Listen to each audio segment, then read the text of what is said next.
할렐루야 감사합니다. 이 시간에 우리가 앞 시간에 이어서 11장 7절 우리가 오늘 공부하겠습니다. 오늘 11장 지난번에 우리가 11장 6절까지 했습니다. 자, 11장 7절 11장 7절에 보시면은 칼빈이 이제 무슨 이야기를 하고 있는가 하면은 구약과 신약의 이제 크게 이제 차이점이 무엇인가 이 부분들 이야기를 하고 있습니다. 여러분들 구약은 그리스도께서 오시기 전에 하나님께서 행했던 약속이고 신약은 그림자로 비춰졌던 그분이 직접 오셔서 그 약속을 실현함이죠, 그죠? 그래서 신약과 구약은 그렇게 해서 그 언약이라는 관점에서 이것이 나눠집니다. 그래서 구약이고 신약입니다. 아시겠죠, 그죠? 네. 자, 그러면은 이런 구약과 신약에 대해서 칼빈은 이 차이점들을 크게 이제 어떻게 이제 우리에게 조명해 주고 있는가 하면은 특히 이제 그 구약 부분들은 문자적이고 구약은 하나의 문자적이고 그다음에 신약은 영적이다. 신약만이 아니고 사실은 구약도 영적인 부분들이 많죠, 그죠? 그러나 이런 부분들에 대해서 이제 큰 차이점을 이제 보자는 겁니다. 자, 이런 측면에서 우리가 그러면은 복음과 율법, 우리가 이제 신약을 우리가 복음이라고 이제 볼 수 있다면은 구약을 율법이라고 볼 수 있겠죠, 그죠? 율법. 그러면은 이런 율법과 복음의 차이점은 무엇인가? 여러분들이 가지고 있는 교재 82쪽 보면 있습니다. 특히 이제 이 율법에 대해서는 첫 번째 문자적이다. 그러면 복음은 무엇인가? 복음은 영적 교훈이다. 영적이다. 이 부분들을 말하고 있고, 그 다음에는 또 율법은 돌판에 새겨졌다. 율법은 돌판에 새겨졌다. 돌판에 새겼고, 복음은 마음판에 새겼죠, 그죠? 마음판에 새겼다. 이 차이가 있다. 그 다음에는 복음은 어디에다가 복음은 율법은 참 정죄하는 것. 율법의 기능이 세 가지 기능이 무엇이죠? 첫 번째는 죄를 깨닫게 하는 것. 그 다음에 죄를 더 이상 짓지 않도록 억제하는 기능. 그 다음에는 채찍의 기능. 이런 부분도 율법의 기능이죠, 그죠? 그래서 율법은 정죄라는 부분들이 있습니다. 정죄. 죄를 깨달아 알게 한다는 것이죠. 그 다음에 이제 복음은 의를 전파하는 부분들. 의를 전파하는 부분들이 복음에는 중심을 이루고 있고, 그런가 하면은 또한 마지막으로 율법은 여러분들이 이제 잘 아시는 것처럼 율법은 예수 그리스도께서 오셔서 율법을 무효화하셨죠. 그죠? 무효화했다는 것은 율법을 무효화했다는 것은 율법의 성취를 말하고 있는 거죠. 성취. 누가 성취했습니까? 예수 그리스도께서 이 부분들을 성취하셨죠. 그러면 복음은 이 속에서는 길이 있을 것이다. 칼빈이 그렇게 말하는 거예요. 길이 있을 것이다. 이것이 칼빈의 기도 강요 11장 7절의 요약입니다. 이게 요약. 아시겠죠? 그죠? 그래서 구약은 문자적으로 보고 신약은 영적으로 봤을 때에 율법은 하나의 돌판의 새겨짐이고, 그 다음에 복음은 마음판 속에 새겨집니다. 율법은 정죄하는 부분에 대해서는 이거는 율법의 세 기능입니다. 적어놓으세요. 율법의 세 기능. 율법의 세 기능이 여러분들이 잘 아시는 것이면 첫 번째는 죄를 깨닫게 아는 것, 알게 하는 것. 그 다음에 두 번째는 더 이상 죄를 짓지 않고 죄를 억제하는 것. 그 다음에는 세 번째는 채찍의 기능. 채찍의 기능이라는 것은 특히 이제 영적으로 게으르지 않도록 하기 위해서 그런 역할을 하는 것이 채찍의 기능이죠.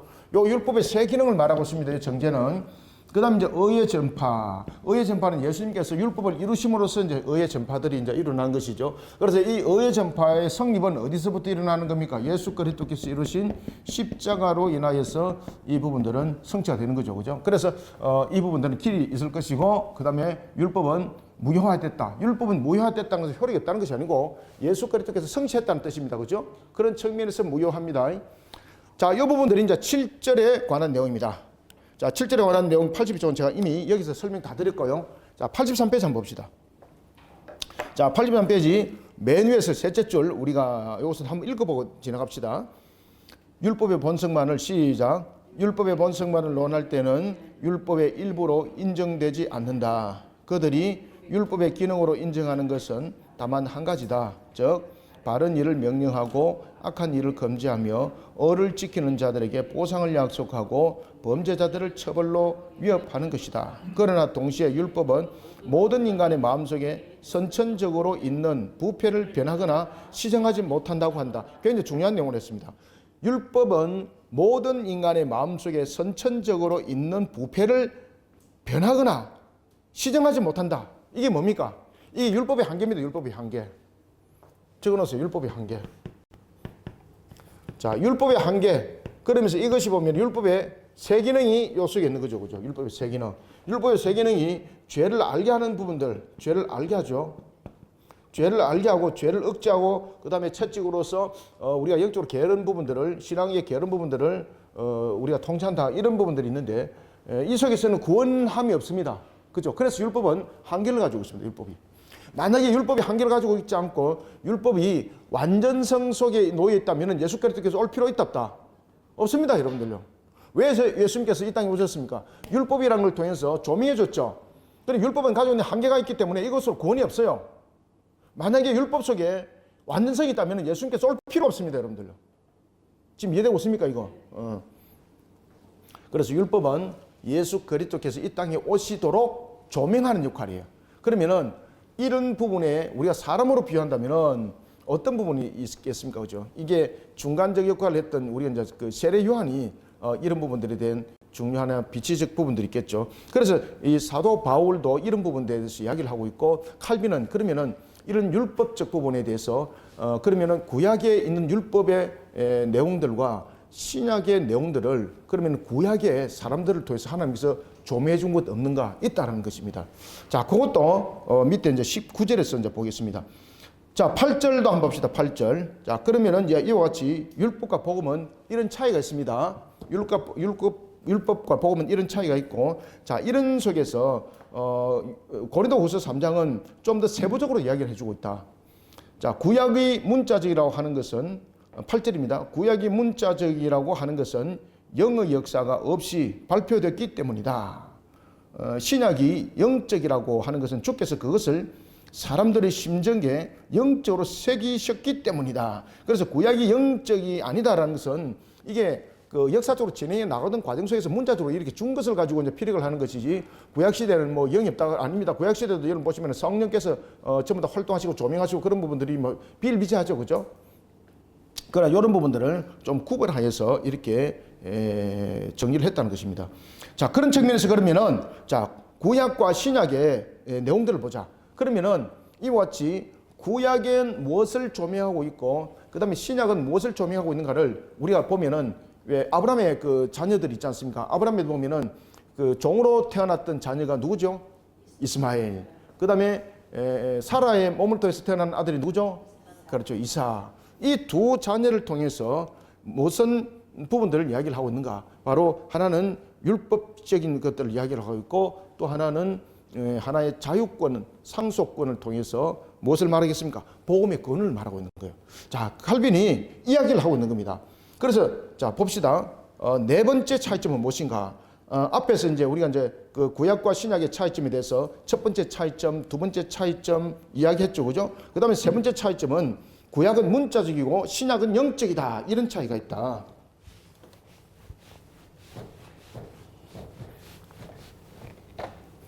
세 번째 차이점은 구약은 문자적이고 그 다음에 신약은 영적이다.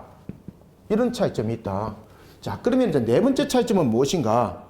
자, 네 번째 차이점은 구약은 구속이고 신약은 자유다. 구약은 구속이고 신약은 약속이다. 이 차이가 있다. 자, 그러면은 이 차이에 대해서 그러면 어떻게 설명하는지를 봅시다. 그 칼빈은 이제 이 부분들을 가지고 아브라함의 두 자녀 이스마엘과 이삭을 통해서 이 내용을 칼빈은 설명하고 있습니다. 자, 네 번째는 구약은 구속이고, 이 구속 해방 아닙니다. 구속이고 신약은 약속인데, 이 부분들을 가지고 아브라함은 죄송합니다. 칼빈은 아브라함의 두 자녀를 가지고 이야기를 하는데, 첫 번째는 이스마엘, 두 번째는 이삭. 이스마엘은 누구를 통해서 태어났습니까? 하갈이죠, 그죠? 여종 하갈. 그 다음에 이삭은 그렇죠, 사라를 통해서 태어납니다. 자, 이 이스마엘과 이삭은 누구를 말하고 있는가 하면은 언약적 관점에서 이 부분들을 조명해 보자는 거죠. 언약적 관점에서 조명해 봤을 때에 이스마엘은 하갈을 통해서 태어났죠, 그죠? 하갈을 통해서 태어나고 이삭은 사라를 통해서 태어났는데 이스마엘 같은 경우는 상속을 받았나요, 못 받았나요? 상속을 받을 수 없죠. 이거 중요한 겁니다.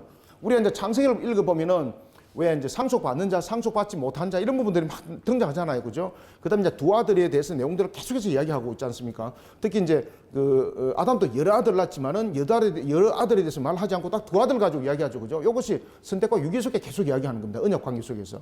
아브라함도 마찬가지입니다. 그다음에 이제 이삭 아들도 보면은 두 아들, 여러분 잘 아시죠, 그죠? 에서와 야곱을 누굽니까? 이삭의 아들이었던 두 아들, 이삭과 야곱. 에서와 야곱. 에서와 야곱을 통해서 제가 바삐 자꾸 말하다 보니까 에서와 야곱을 통해서 유교와 선택에 대해서 이야기를 하고 있죠, 그죠? 이 부분들은 뭔가 하면은 언약의 성취와 언약을 이루지 못할 자에 대한 부분들의 대칭 구도입니다. 이게 창세기 특징입니다, 이게. 그래서 창세기 특징은 이러한 언약의 성취적 측면에서 두 구도를 이야기를 합니다. 그래서 칼빈은 이걸 정확하게 이야기를 하는 거예요.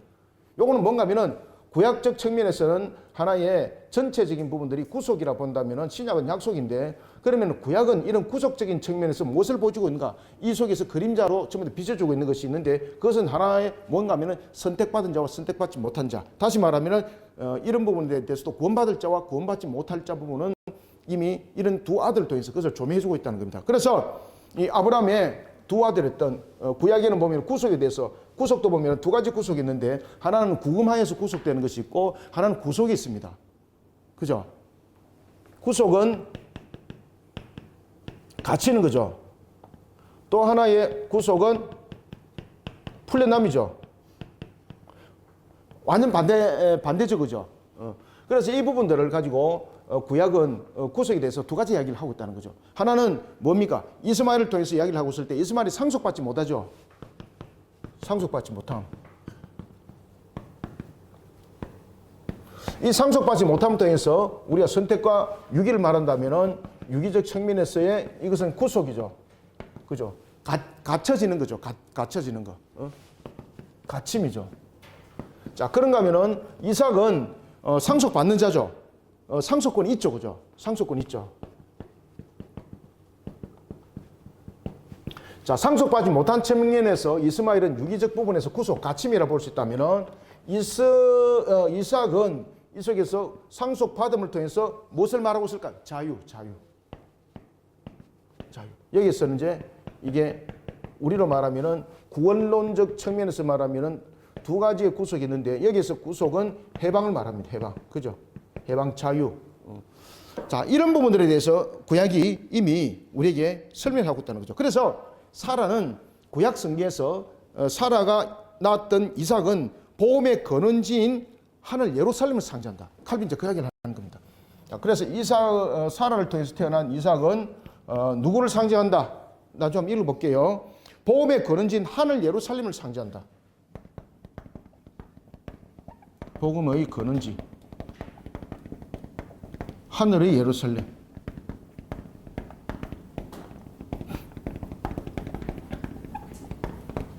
그래서 구약과 신약은 구속과 약속에 대한 차이점인데 구약 성경도 보면은 이삭은 사실은 신약을 조명해 주는 것이고 이스마엘은 하나의 구약적 관념 속에서 부분들의 내용들을 담고 있다. 이렇게 보고 있다는 겁니다. 자, 네 번째 차이점 한번 읽어봅시다. 자, 네 번째 차이점 구약의 구속과 신약의 자유. 자, 바울의 가르침을 보자. 특히 여러분들 이 구약과 신약은 앞에도 제가 이제 말씀드렸던 것처럼 구약의 부분들은 하나의 내용들 속에 우리가 하나의 그 죄 속에 여전히 우리가 묶여 있는 모습이죠, 그죠? 그 율법의 기능도 그런 것처럼 죄를 깨닫게 알게 하고 죄를 억제하지만은 그 죄에 대해서 해결은 하지 못하죠, 그죠? 그래서 구약이 만약에 신약을 조명하지 못하고 신약이 실현되지 못했다면은 이건 심각한 문제가 터지는 겁니다, 이게. 이런 부분에서 이제 차이점이 있다는 거죠. 자, 바울의 가르침을 보자는 겁니다. 넷째 차이점은 셋째에서 생긴 것이다. 셋째에서 생긴 것이다. 구약은 사람의 마음에 공포심을 일으키기 때문에 성경은 구약을 구속의 언약이라고 부른다. 그러나 신약은 사람들의 마음을 들어 올려 신뢰와 확신을 가지고 함으로 자유의 언약이라고 부른다. 자, 이 차이점이 있다. 아시겠죠? 그러면은 구약을 여기에서 이제 구속의 언약이라고 이제 부르는 이유는 율법의 세 가지 기능들이 바로 그 속에 조명되어지고 있습니다. 율법의 세 가지 기능이 그 속에 있는 것은 구속을 문제를 해결하는, 다시 말하면은 죄 사함에 대한 문제점들은 그 율법의 기능 속에서 안 나타나죠. 그래서 율법의 세 기능이 죄를 억제하고, 죄를 알게 하고, 깨달아 알게 하고, 죄를 억제하고, 그 다음에는 책직을 통해서 책망을 통해서 격길로 가지 않도록 하는 기능이 있지만은 그 속에는 구원함이 있다 없다, 죄사함이 있다 없다, 없다는 거죠. 그래서 구약은 이와 같이 신약을 바라보게 하는 거예요. 신약을 바라보게 하는 거예요. 이 차이가 있다. 자, 이런 부분에서 아브라함의 두 자녀의 비교를 통해서 또한 이런 부분들에 대해서 바울이 잘 이야기해주고 있다. 칼빈은 성경적 사람으로서 이런 부분에서 굉장히 능통한 부분들이 있다는 것을 우리가 볼 수 있습니다. 자, 봅시다. 바울은 우리가 인용한 로마서의 발언에서 이 점을 간단히 언급하지만 갈라디아서에서는 더 상세히 설명한다. 거기서 그는 아브라함의 두 아들에 대해서 비유로 해석한다. 계집종 하갈은 이스라엘 백성이 율법을 받은 신의 산의 상징이며 자유 여인 사라는 복음의 근원지인 하늘 예루살렘의 상징이다. 그죠? 이렇게 구분한다는 거죠. 그래서 이 비유를, 구약과 신약 비유를 이렇게 갈라디아서를 통해서 바울이 이렇게 설명했다. 이거 굉장히 우리에게 중요한 내용이다. 하늘 예루살렘의 상징이라고 한다. 하갈의 소생은 노예의 몸에서 났으므로 상속을 받을 수 없었고, 사라의 후손은 자유인이며 상속권이 있었다. 마찬가지로 우리는 율법에 의해서 노예가 되지만 복음에 의해서 자유를 회복할 수 있다. 자, 그러니까 우리도 보면은 율법에 의하면 우리는 여전히 노예죠.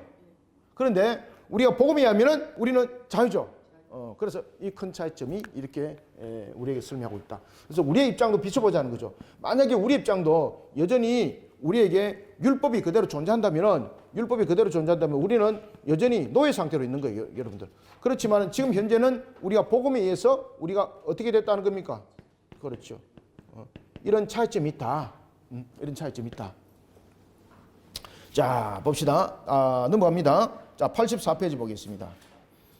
자, 그러면서 이제 율법과 복음, 10절에 보면은, 자, 율법과 복음에 대해서 이야기합니다. 우리가 말한 둘째 이하의 세 가지 비교는 율법과 복음에 관한 것이다. 이 비교에서 구약이라는 이름을 율법, 신약이라는 이름을 복음으로 의미했다. 그죠? 그래서 구약은 하나의, 우리로 말한다면 구별점 측면에서 본다면은 이와 같이 갇혀지는, 여전히 갇혀있는 상태를 말하고 있고, 신약은 해방의 부분들을 말하고 있다. 그렇지만 이것이 칼빈이 이야기했잖아요. 이런 구별점이 있는데 이것이 완전히 동떨어진 이야기하고 있는 것이 아니다 그랬죠. 칼빈이 아예 앞에서부터 이야기했죠. 앞에서부터 이야기하면서 그러면은 구약과 신약이 어떤 용도로 우리에게 조명하고 있는가, 우리 한번 그 차이점을 한번 확인해 보자 그랬잖아요. 여러분들, 우리가 성경이 만약에 구약은 우리로 하여금 이와 같이 깨닫게 하고 알게 하는 것으로만 끝나고 성취적 측면에서의 해방이 없잖아요. 그러면 사실은 구약 성경은 우리에게 별 의미가 없다고도 볼 수 있는 거지 않습니까? 그래서 구약 성경을 버리고 신약 성경만 선택하는 그런 이단들이 생겨나기 시작했죠. 그러면은 구약의 필요성은 무엇이겠습니까? 오실 메시아가 어떤 상태에서 약속의 성취를 어떻게 이루는가를 우리는 바라봐야 될 수 있는 그 내용들이지 않습니까? 그래서 구약이 없이 신약이 없는 거죠. 그래서 반드시 성경 구약과 신약은 한 권으로서 이루어지되 이것을 우리가 구별해서 약속적인 관점 속에서, 언약적 관점에서 만약에 구별한다면 이런 구분은 있다는 것입니다. 그래서 이런 구분이 있는데 이것은 차별화가 아니라는 것이죠. 우리가 이제 구약을 보면은 구약은 그림자고 신약은 그 그림자의 조명함이 나타나심이죠. 그죠? 구약에서 그림자로 조명했기 때문에 우리가 신약을 바라보는 그 믿음 속에서 구약의 백성들이 달려온 것 아니겠습니까? 그런 것을 다 지워버린다면은 구약의 백성들은 그러면 구원이 없는 거잖아요. 그죠? 그래서 이런 부분들은 그렇게 성립하면 안 되고, 이것은 완전히 동떨어진 개념을 말하고 계시는 것이 아니라, 상권이라는 성경 속에서 하나는 비춰짐이고 하나는 실체가 나타남인데 이것을 우리가 잠깐 구별져서 한번 보자는 겁니다. 아시겠죠? 그죠? 자, 10절 율법과 복음. 우리가 말한 둘째 이하의 세 가지 비교는 율법과 복음에 관한 것이다. 이 비교에서 구약이라는 이름으로 율법을, 신약이라는 이름으로 복음을 의미했다. 첫째 비교는 범위가 더 넓어서 율법 이전에 발표된 약속들을 포함한다. 그러나 어거스틴은 이 약속을 구약이라는 이름에 넣지 말라고 했다. 이것은 매우 현명한 생각이었다. 자, 쭉 내려갑시다. 그래서 여기서 보면은 읽었던 데서 둘레 여섯째 줄 저 끝에 보면은 그리스도를 생각하지 않고 율법 준수만을 고집하는 사람들은 이 모든 어리석은 짓으로 엉터리 같은 모순에 빠진다. 그러면은 결국은 지금 그 칼빈이 굉장히 중요한 얘기를 했죠. 그러면 우리가 이러한 율법을 통해서 죄를 억제하고 죄를 깨달아 알게 하고 죄를 억제하고 이런 부분에서 또한 채찍의 기능을 하고 이 부분들은 누구를 바라보게 한다는 겁니까?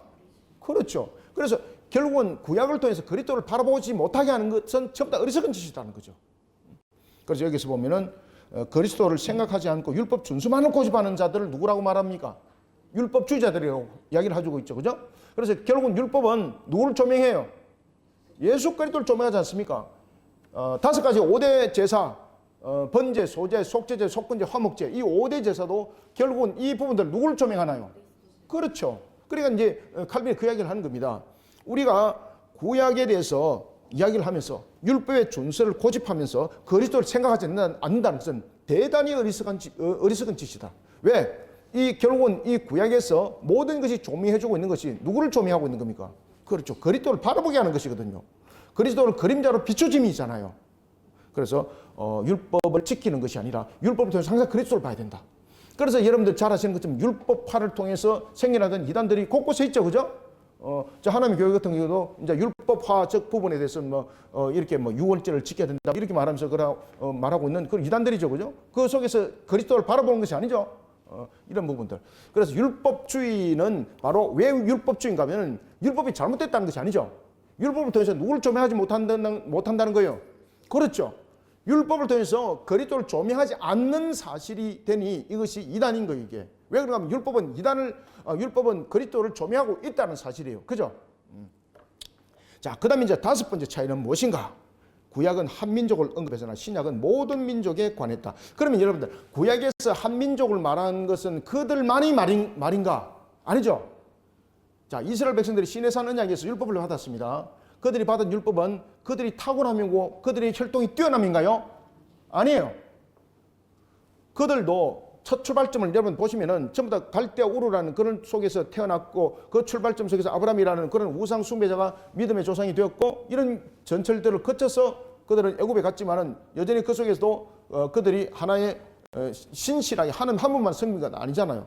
그 애굽에서도 우상 숭배 속에 만연해 있지만 하나님께서 10가지 재앙을 통해서 다시 한 번 더 그들을 깨닫게 하시고 알게 하시고 출애굽을 시켰던 그런 절차 과정들 그런가 하면은 그들이 또한 걸어왔을 때 시내산에서 율법을 받았을 때도 그 과정도 한번 보십시오.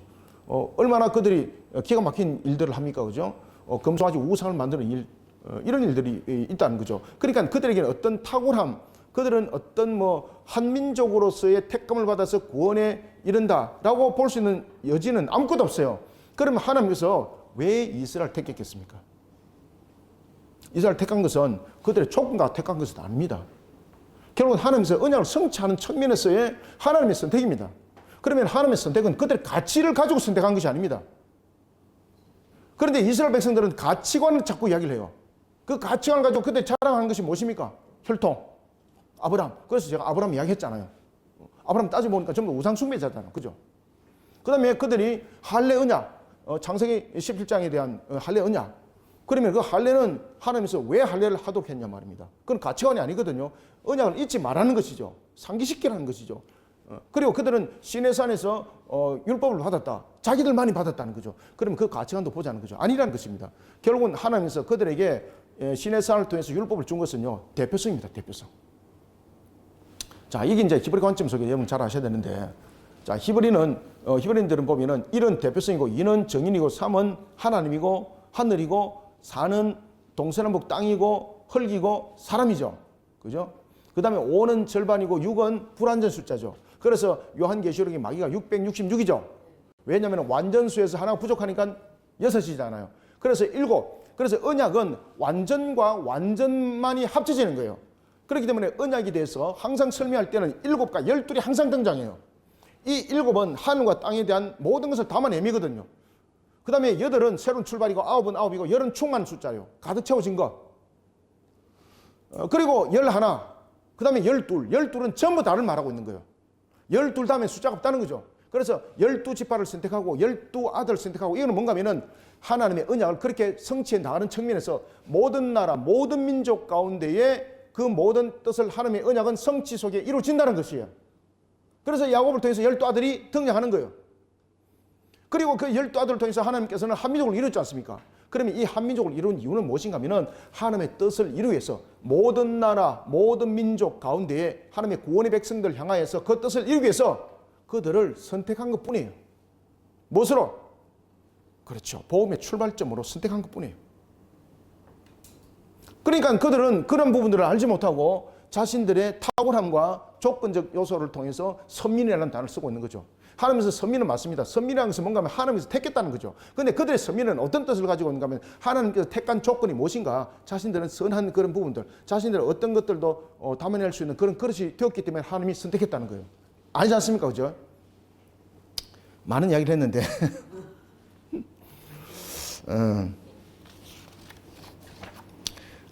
그래서 하나님께서 여러분 이제 잘 아시는 것처럼 이와 같이 여러 가지 부분에 한민족을 택한 이유는 모든 민족과 관련되어서 한민족을 택한 겁니다. 자, 우리가 동그라미를 그리려면은 점이 하나가 찍어져서 동그라미 그려지는 거잖아요.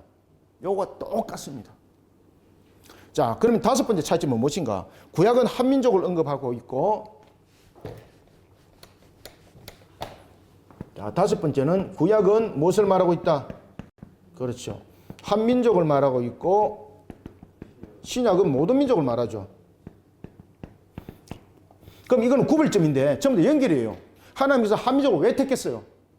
모든 민족을 대표해서 받은 거예요. 자, 여러분들 이스라엘 백성들이 시내산에서 율법을 받은 것은 대표성입니다. 한민족이죠. 이런 대표성이라고 그랬죠. 모든 인류를 대표하여서 율법을 받았을 뿐이에요. 그러면 그들은 그것을 받을 만한 자격이 있기 때문인가? 아니에요. 하나님께서 한민족을 택하여서 언약을 성취한다라는 뜻에 대한 명시예요. 이게 우리가 무슨 탁월함이 있기 때문에 이스라엘 백성들이 선택된 것도 아닙니다, 여러분들. 그래서 하나님께서 그들을 선택했다는 것은 모든 출발은 그렇게 이루어지는 거예요. 한 권을 통해서 이루어지는 거예요. 자, 봅시다. 이와 같이 한민족을 언급했고, 만약에 한민족에 대해서만이 권이라면은 예수님을 통해서 복음이 온 세상에 모든 나라 모든 민족 가운데 물리 퍼질 이유가 없는 거죠. 주님께서 이스라엘 백성들을 향해서는 베드로를 세웠고, 그리고 바울을 통해서 이방 민족을 복음화하는 측면에서 세울 필요가 없는 거죠. 자, 봅시다. 그래서 다섯 번째 차이점은 구약은 민족의 한민족에 대해서 언급했지만은 신약은 모든 민족에 관한 것이다. 11절 장벽이 그리스도 안에서는 무너진다. 다섯째로 첨가해도 좋은 차이점은 그리스도 강림하실 때까지 주께서 한민족을 택하시고 은총의 언약을 그 민족에 국한하셨다는 사실이다. 그러므로 하나님께서는 마치 한 백성만이 자기 백성인 듯이 자기 이름을 아는 지식을 그들에게만 주셨다. 그들의 가슴에 자기의 언약을 안겨주시다시피 하셨고 자기의 숭엄성을 그들에게 나타내셨고 모든 특권을 그들에게 퍼부어 주셨다. 그럼 이것이 자신들에 대한 하나의 선택으로만 끝난 것이 아니라는 거죠. 여러분 창세기 12장에서 보면은 하나님께서 아브라함에게 무슨 말씀을 하셨습니까? 모든 민족이 너로 말미암아 무엇을 받을 것이다? 그렇죠. 복을 받을 것이다. 얘기했죠. 그죠? 이게 무엇입니까? 구원입니다. 구원. 그래서 시발점을 그들 택했을 뿐이에요. 여러분들. 자, 85쪽 봅시다. 그러므로 지금은 유대인이나 헬라인이나 할례나 무할례의 차이가 있다 없다? 없죠. 오직 그리스도가 만유시요 만유 안에 계시다. 그리스도께서 열방을 유업으로 만들어 주었고 소유가 땅까지 이르게 되어 제가 바다에서부터 바다까지와 강에서부터 땅까지 다스리게 된 것이다. 그러니까 우리가 이와 같이 장벽은 그리스도 안에서 허물어진 겁니다. 아시겠죠? 그리스도 안에서.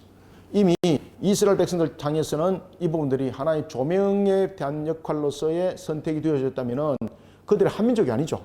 그래서 예수님께서는 그 모든 성취를 이루기 위해서 예수님께서는 그 장벽을 허물어서 모든 나라 모든 민족 가운데 그 내용들을 이제 실현을 해 나갔던 것입니다. 자, 그렇기 때문에 누구를 부르는 겁니까? 이방인을 부르는 거잖아요. 자, 여기서 또 하나 여러분들이 아셔야 될 것, 그 옆에다 그냥 써놓으세요. 자, 여러분들 우리가 모세 오경에 보면은 하나님께서 성막을 지을 때에 그 성막을 지을 때에 이방인을 부르나 안 부르나요? 놀랄 사실은 지성소의 부분에 대해서도 그 기물들을 만들 때에 유대인들의 혈통, 순수한 혈통으로 그 물건 안 만듭니다. 이방인들이 함께 합니다. 특히 여러분들 그 성전에 기물들 만들 때는 중심적 인물이 누굽니까? 히람이거든요. 두로 사람이잖아요. 두로 사람. 아시겠습니까? 이방인이잖아요. 그러니까 성전에 대해서 이미 그 기물을 만들고 회막을 만들고 이 모든 것들을 만들 때 이방인이 함께해요. 이건 무슨 말일까요? 구원은 혈통이 아니라는 겁니다. 한민족이 아니라는 겁니다. 그래서 이미 구약의 오격을 통해서 이걸 조명해주고 있어요. 출애굽을 통해서도 신명기를 통해서 다 조명해주고 있어요. 모든 나라 모든 민족 가운데 하나님의 군의 백성이 있다는 사실. 그러니까 이미 성막을 지을 때도 마찬가지고 성전을 지을 때도 마찬가지고 항상 그게 이방인들이 함께 있었습니다. 특히 이제 그 솔로몬 성전 속에서는 이 중심적인 성전을 짓는데 중심적 인물이 히람이거든. 히람. 앞에도 제가 말씀드렸던 것처럼 두로 사람이지 않습니까? 두로 사람 히람은 여러분들 이게 혼혈입니다. 혼혈. 이방인과 함께 혼혈을 이룬 자입니다. 그래서 우리가 성막 시대도 마찬가지고 성전 시대도 마찬가지고 그것을 지을 때 전부 다 이방인들이 함께 어우러집니다. 그 다음에 혈통의 혼혈이 함께합니다. 그것은 무엇입니까? 하나님의 구원에 대해서 모든 나라, 모든 민족 가운데 하나님의 구원의 백성이 있다는 것을 이미 우리에게 그림자로 구약은 조명해주고 있어요. 그 성막, 성전 시대를 통해서도 이미 조명해주고 있습니다. 이미 그 출발은 창세기 12장에서 이미 이루어진 거잖아요. 그래서 이런 부분도 언약적 관점에서 제가 한번 설명을 한번 드리겠는데 한번 특강할 때 제가 언약 관점에서 한번 설명드릴게요. 이런 부분들을 여러분 잘 아셔야 됩니다. 아시겠습니까? 자, 이런 부분들에 대해서 하나님께서 이방인을 부른 이유도 그곳에 있다. 자, 12절 이방인을 부르셨다. 그러므로 이방인들을 부르시는 것은 신약이 구약보다 우수한 점을 밝히 표시한다. 참으로 이 점은 선자들이 아주 분명한 발언을 여러 번 확인했다. 그래서 구약보다도 이 부분들이 신약은 보다 더 확인하게 조명해 준 부분에서 좀 우수하죠. 그죠? 자, 밑으로 둘레 다섯 번째. 이제는 공개적인 부르심에 의해서 이방인들은 유대인들과 어떻다? 동등하게 될 뿐 아니라 이를테면 죽은 유대인들의 자리를 차지하게 되었다. 자, 그 다음에는 이제 이와 같은 처리 방법이 다른 것을 근거로 하나님의 공의와 일관성을 의심하는 자들에게서 이제 내가 대답하겠다. 자, 13절. 보편적으로 차이는 그러면 왜 생기는 것인가? 세 번째 줄 밑에 한번 읽어봅시다. 농부가 시작. 농부가 가족에게 시키는 일이 겨울과 여름에 다르다고 해서 우리는 그의 변덕스러움을 비난하거나 자연의 연속적 질서와 일치하는 정교의 영농법에서 그가 이탈했다고 생각하지 않는다. 그렇다면 하나님께서 시대 차이를 적절한 표지로 구별하신 것을 무슨 까닭의 변심이라고 비난하는가? 그죠? 이 부분들은 보편적 부분에서 차이가 날 수밖에 없는 그런 부분들 가지고 우리는 시비거리를 잡으면 안 된다. 근데 여긴 또 여러분들이 글자가 하나 빠진 것이 있죠. 그죠? 름으로가 아니고 걸음으로입니다. 그러므로 하나님이 같은 교리를 모든 시대에 가르치시고 자기 이름에 대한 결과는 어떻다? 처음에 명령하신 것과 똑같은 것을 계속 요구하셨다는 사실에서 하나님의 일관성이 빛나는 것이다. 그러니까 하나님께서 구약과 신약에 대해서 일관성 없게 말한 적 없다는 겁니다. 전부 다 모든 것에 일관성을 가지고 있다. 그런데 이것을 비난하면서 일관성이 없다고 말하는 것은 틀리다. 자, 다음에 이제 14절. 하나님이 뜻하시는 대로 14절까지 하고 잠깐 쉬고 우리가 또 12장 하겠습니다. 하나님이 뜻하시는 대로 모든 인간을 다루는 것은 하나님의 자유다. 맞습니까? 안 맞습니까? 그렇죠. 하나님께서 뜻하신 대로 모든 인간을 다루는 것은 하나님의 자유예요, 여러분들요. 하나님은 만물에 대해서 창조주잖아요. 그리고 우리는 또한 하나님께서 나를 택할 수 있도록 내가 뭔가 별도로 가지고 능력을 가지고 어떤 뭔가를 이룬 것은 없죠. 자, 안에 텍스트 봅니다. 그러나 그들은 하나님이 원하시지 않았다면 어디서 이런 다양성이 생겼냐라고 대답한다. 밑에 이미 말한 바와 같이 하나님께서는 자기를 위해서 이런 일을 하신 것이 아니라 사람을 구원하시기 위해서 모든 일을 정하신 것이다. 그러니까 여러분들 하나님께서 어떤 택함을 한 것도 하나님 자기를 위해서라는 것이 아니라는 것이죠. 사람을 구원하기 위해서 모든 일을 정하신 것입니다. 이것을 우리가 은혜라고 말하는 거예요. 의사가 환자의 청년기에 서는 최신의 치료법과 같은 사람이 노년기에 서는 방법이 다르다, 맞다. 의사가 치료할 때 청년에게 쓰는 그 의료 행위와 노년에 쓰는 의료 행위가 다르잖아요, 그죠? 똑같다. 하나님께서 이와 같이 구약을 통해서 이루는 것, 신약을 통해서 이루는 것, 이와 같이 이런 구별점이 있다. 우리는 그가 전에 기뻐하던 치료법을 버렸다고 할 것인가? 그럴 수 없다. 이와 같이 아직 오시지 않은 그리스도를 나타내며 그가 장차 오시리라고 선포하는 데 필요했던 표징과 그가 계시된 지금 그를 나타내는 표징이 다르다는 것은 당연하다. 맞죠? 그죠? 예수님께서 오셔서 지금 표적을 나타내는 것과 오실 분에 대해서 그것을 나타내는 표적은 다르죠? 다를 수밖에 없는 거지 않습니까? 그죠? 그래서 이런 부분들은 차이점이 있는 것이 아니다. 다른 것이 아니다. 모든 것이 하나의 연결적 측면에서 하나님의 뜻을 이루십니다. 라고 칼빈은 이야기를 하고 있습니다. 자, 11장 여기서 마무리하고 12장에서 또 만나겠습니다. 감사합니다. 수고하셨습니다.